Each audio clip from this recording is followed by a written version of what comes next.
Assalamu alaikum and welcome to Conceptual Learning Academy with MCQs on Everyday Science। इस video में share किए जाने वाले स्लाइड्स के पीडीएफ का लिंक डिस्क्रिप्शन में दे दिया जाएगा, वहां से आप फ्री में डाउनलोड कर सकते हैं। इसके अलावा आप हमारे चैनल कंसेप्चुअल लर्निंग एकेडमी को सब्सक्राइब करें ताकि हमारे आने वाले मज़ीद इंफॉर्मेटिव और एजुकेशनल वीडियोस आपको बर वक्त मिल सके। वीडियो अच्छी लगे तो इसको ज़रूर लाइक कीजिए। चलिए वीडियो शुरू करते हैं। Question number 1, what is the temperature at the centre of the sun. Sun के सेंटर में टेम्परेचर कितना होता है, इसके मुतालिक ये क्वेश्चन पूछा गया है। तो इसमें जो राइट आंसर है वो 15 मिलियन डिग्री सेंटीग्रेड है। याद रखिएगा कि क्वेश्चन दो तरह के पूछा जा सकता है, एक सेंटर ऑफ द सन में टेम्परेचर कितना है और दूसरा सरफेस ऑफ द सन पे टेम्परेचर कितना है। ये क्वेश्चन सेंटर ऑफ द सन के मुतालिक है। Question number 2, the phases of the moon are partially the result of the dash। तो मून के फेजेस पूछे जाते हैं कि ये कभी क्रिसेंट होता है, कभी हाफ होता है, कभी फुल हो जाता है, तो ये किस वजह से होता है। इसका राइट आंसर जो है वो revolution of the moon around the sun. ये रिवोल्यूशन ऑफ द मून जो अराउंड द सन होती है, उसी वजह से ये मून के फेजेस बनते रहते हैं। Question number 3, constellations refer to as zodiac और डैश। जो कंस्टिलेशन बनता है प्लैनेट्स का स्काई में, उसको ज़ोडिएक कहा जाता है। ये क्या होते हैं, ये इमेजिनरी रीजन्स होते हैं that encompass the path of the planets. ये इसका राइट ऑप्शन है। Question number 4, black holes refer to dash. Black hole किसे कहा जाता है। Collapsing object of high density. जो हाई डेंसिटी के ऑब्जेक्ट्स होते हैं वो कोलैप्स होते हैं ब्लैक होल में, इसी को ब्लैक होल कहा जाता है। Question number 5, which one of the following planets orbits around the sun in a clockwise direction. जैसा कि आप क्लॉक को जानते हैं, उसके जो पेन होते हैं वो जिस डायरेक्शन में जाते हैं उसी डायरेक्शन को हम क्लॉकवाइज डायरेक्शन कहते हैं। तो दिए गए प्लैनेट्स में कौन सी ऐसी प्लैनेट है जो क्लॉकवाइज डायरेक्शन में मूव करती है। बाकी जो प्लैनेट्स होते हैं वो एंटी क्लॉकवाइज मूव करते हैं, लेकिन ये जो वीनस है ये क्लॉकवाइज डायरेक्शन में मूव करता है। Question number 6, isobars are the lines connecting the places having same dash. तो इसके जो ऑप्शन है, इसमें जो राइट आंसर है वो प्रेशर है। आइसोबार्स जैसा आपको दिखाई दे रहा है, ये इस तरह के लाइन होते हैं जो कि सेम प्रेशर रखते हैं, उस प्लेसेस के लिए ये यूज़ किए जाते हैं। Question number 7, the position of the earth in its orbit when it is at its greatest distance from sun is called. तो जब अर्थ अपनी ऑर्बिट में ग्रेटेस्ट डिस्टेंस पे हो सन से, तो उसको हम अफीलियन कहते हैं। और क्वेश्चन नंबर 8 में मैंने ऐड किया हुआ है, the position of the earth in its orbit when it is at its closest distance from sun is called. तो इसको क्या कहते हैं, इसको पीरिलियन कहते हैं। ये क्वेश्चन दोनों मैंने इसलिए ऐड किए हुए हैं कि ये फेडरल पब्लिक सर्विस कमीशन के कई पेपर में पूछे गए हैं। Question number 9, which of the following is the fastest rotating planet. तो इस तरह इस दिए गए जो प्लैनेट्स है, इसमें से कौन सी ऐसी प्लैनेट है जो कि फास्टेस्ट रोटेटिंग प्लैनेट है, मतलब कि रोटेट करती है। इसका राइट आंसर जुपिटर है। Question number 10, earth crust have the abundant reserves of dash. Earth crust पे जो अबंडेंट रिजर्व्स है वो इन दिए गए ऑप्शंस में से आयरन, सिलिकॉन और ऑक्सीजन के हैं। Question number 11, atmospheric pressure exerted on earth is due to the dash. जो एटमॉस्फेरिक प्रेशर होती है अर्थ पे, ये इसकी ग्रेविटेशनल पुल की वजह से होती है।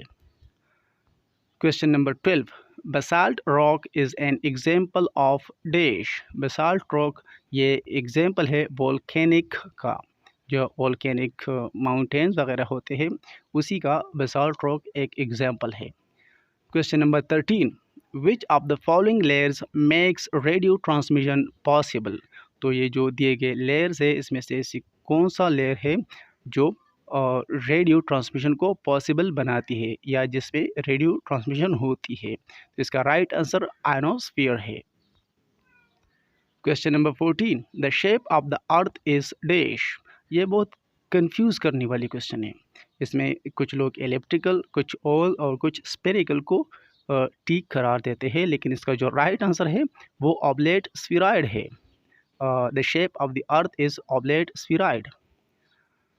Question number 15, Earth's early greenhouse climate resulted in a climate much like that of today dash।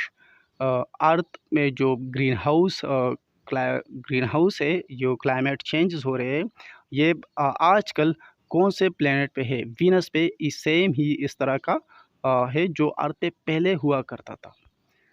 Question number 16, which one refers to the ocean, seas, rivers, fresh water and underground water. तो इसको हम क्या कहते हैं? इसको हम hydrosphere कहते हैं। याद रखिएगा, हाइड्रो वाटर को कहते हैं। तो ओशन, सीज, रिवर्स वगैरह से आपको पता चल जाता है कि हाइड्रोस्फीयर इसको कहा जाता है। Question number 17, which of the following gases are included in the category greenhouse gases. इसका जो राइट आंसर है वो ऑल ऑफ दीज है। जैसा आपको पिक्चर में दिखाई दे रहा है, N2O ये नाइट्रस ऑक्साइड के लिए है, CO2 कार्बन डाइऑक्साइड के लिए है, CH4 ये मीथेन के लिए है।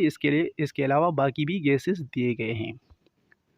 Question number 18, the first geostationary satellite launched in 1965 was called.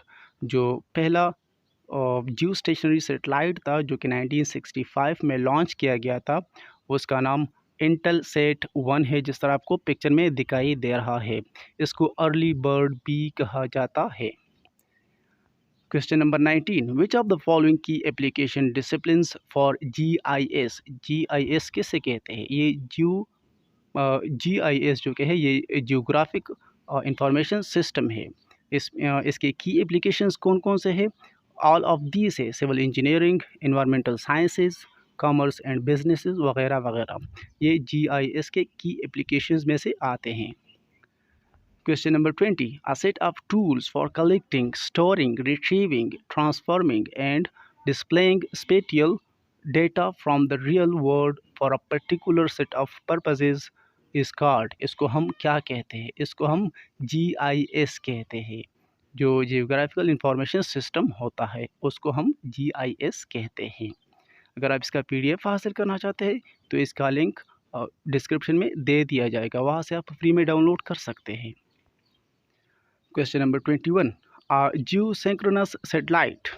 Geosynchronous satellite हम कैसे कहते हैं या वो क्या होता है? तो उसके ये सारे जो दिए गए ऑप्शन से यही प्रॉपर्टीज़ है। Has the same revolution as that of rotation of the earth. मतलब जो अर्थ है उसकी जिस तरह की रोटेशन होती है उसी तरह की रिवोल्यूशन ये जियोसिंक्रोनस सैटेलाइट करता है। Has a circular orbit. इसका जो ऑर्बिट होता है वो सर्कुलर होता है। Rotates in the equatorial plane. जो इक्वेटोरियल प्लेन है, जो इमेजिनरी लाइन है, उसी के थ्रू ये रोटेट करता है। Question number 22, a geostationary satellite is one which dash. Geostationary satellite कौन सा होता है? वो इस तरह का सैटेलाइट होता है जिसके ये तीनों दिए गए जो ऑप्शन है ये प्रॉपर्टीज़ है। Hanks motionless in space about 36,000 kilometre about the earth. तकरीबन अर्थ से 36,000 किलोमीटर दूर मोशनलेस हैंग रहता है। मतलब कि इस तरह का आवेज़ान रहता है कि ये कोई ख़ास मोशन इसका नहीं दिखाई दे रहा होता। Travels around the earth in 24 hours. इसका मतलब ये है कि अर्थ जो 24 आवर की रोटेशन उसकी होती है, तो इसकी भी 24 आवर में तकरीबन ये ट्रेवल करता है। इसकी इसीलिए इसको जियोस्टेशनरी सैटेलाइट कहता है, क्योंकि ये अर्थ के किसी खास या स्पेसिफिक एरिया को कवर करते हैं। Remains stationary above the earth. ये स्टेशनरी रहता है, मतलब एक ही प्लेस पे रहता है। Question number 23, atmospheric pressure in the centre of a tropical cyclone is dash. इसका जो राइट आंसर है वो ऑप्शन नंबर सी है, very low because of rising warm air. Question number 24, which of the following factors are used to rate the intensity of a hurricane। hurricane के intensity को rate करने के लिए कौन से फैक्टर्स यूज़ किए जाते हैं? तो ये तीनों ही यूज़ किए जाते हैं, मतलब barometric pressure, wind speed, storm surge, ये तीनों ही हरिकेन की इंटेंसिटी को रेट करने के लिए यूज़ किए जाते हैं। और आज के वीडियो का जो लास्ट क्वेश्चन, क्वेश्चन नंबर 25 है, which ocean does not commonly experience tropical cyclones. तो इसका जो राइट आंसर है वो साउथ अटलांटिक है। ये भी कमीशन के एग्ज़ाम में पहले पूछा गया है। आप इसी सीरीज़ के मज़ीद वीडियो हासिल करना चाहते हैं तो हमारे चैनल कंसेप्चुअल लर्निंग अकेडमी को सब्सक्राइब कीजिए, इसको अपने दोस्तों के साथ शेयर कीजिए। अगर वीडियो अच्छी लगी हो और इन्फॉर्मेटिव हो तो उसको लाइक कीजिए। Thank you.